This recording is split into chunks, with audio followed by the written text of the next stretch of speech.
Heavy is the head that has to manage all of this.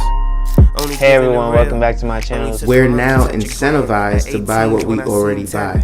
Fumbling through college had me building. I also got some done on the other side. And that was right around, I would say, May, maybe right before renewing the lease for this property. Welcome to the channel, Martha. Thank you for having me here. Oh, I was going to say, I am getting up in their names, I'll tell you what. Bills paid by other people, life was never this good. I had to step back, knowing that it's... Hey everyone, welcome back to the channel. So today I'm going to tell you what not to do with money. You have to stop doing this with money if you want to be successful. The number one thing that I see a lot of people do that is going to tie them up financially, the number one thing that really stops them from going anywhere is that they don't save anything. They don't have an emergency fund. Maybe this is your first time watching and maybe you don't know what an emergency fund is. But an emergency fund is exactly what it implies. It's for emergencies. And so when you don't have any savings whatsoever, everything becomes an emergency. I can tell you that I don't necessarily have emergencies in my life because I have everything well taken care of and accounted for, whether that's through an insurance policy, whether that's through savings, whether that's through cash on hand, whatever the case may be, is all accounted for.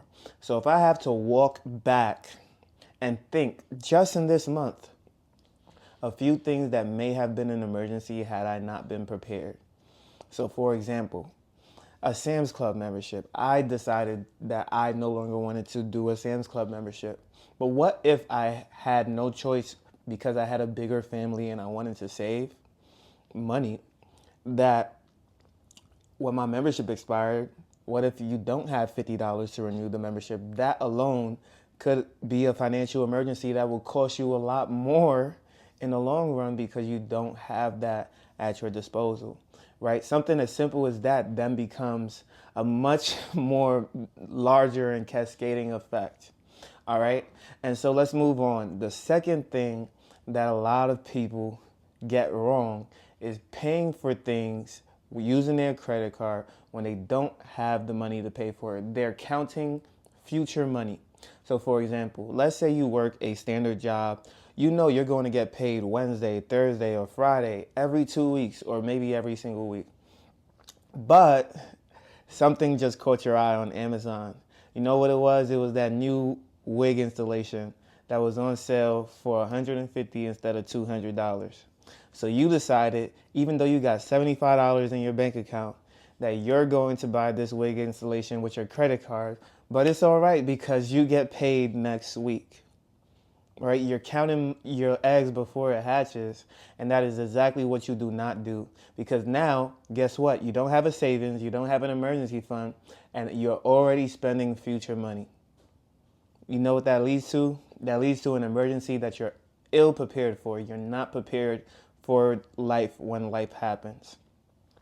And so not only are you backing yourself against the wall by not having an emergency fund, you're now spending money that you don't have, most likely because you don't have a savings and everything is in your checking account. And so as your checking gets depleted, you're now looking at what you're going to pay this month rather than paying everything that you need to pay this month.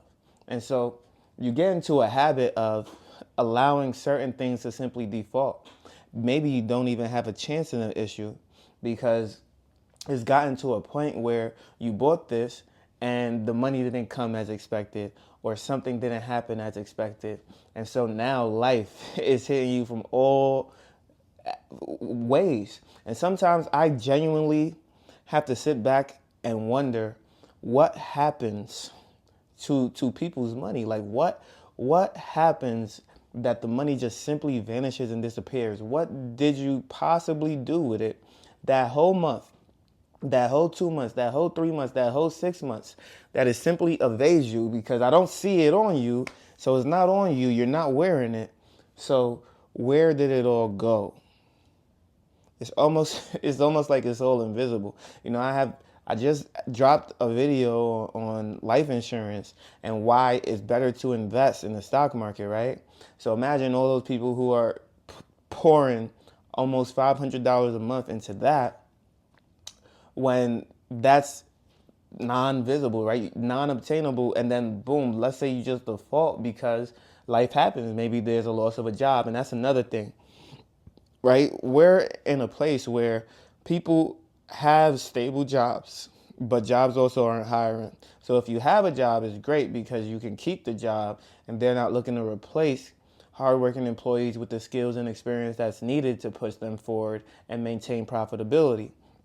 But they're also not looking to hire because they're not looking to now train, develop, and that costs a lot of money. It typically costs about $40,000 to train a new employee, even if they only stay for 3 months.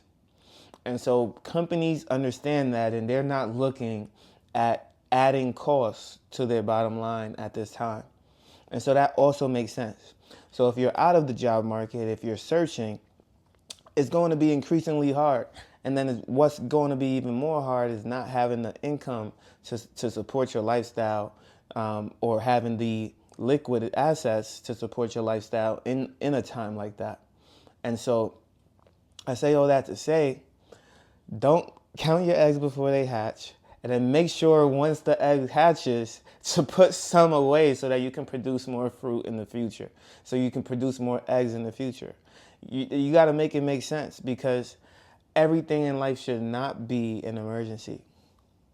You understand? Filling up your car should not be an emergency.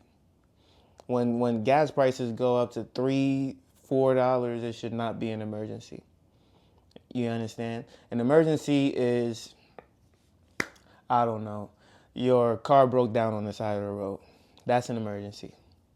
You have the insurance though because you are well prepared, and so it's less of an emergency and more of an inconvenience, right? Let's start popularizing inconveniences versus real life emergencies, right? When you're panicking because your car broke down and you may lose your job, that's an emergency because you took way too many vacations, way too much sick time, and you didn't prioritize real life situations, right? So all those things come into play when we talk about what constitutes an emergency. And a lot of the times it's the habits that are built that really dictate how life is going to be thrown at you.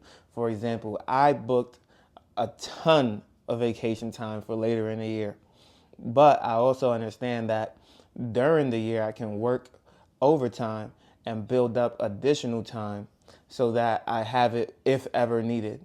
I'm not somebody who gets sick. I'm not somebody who is typically out for a few days. No, I don't have that history, but that doesn't necessarily mean that I'm going to not have 2 days of sick time remaining if ever I do need it, right? Like, you just have to be smart and conscious, like understand things do happen, and it may happen even if it's not common and you need it. That's an emergency, and so you'll utilize that. I was already sick. We're going into almost 7 months in the year. I was already sick once where I had to take off for a day, right? And so that may just happen again.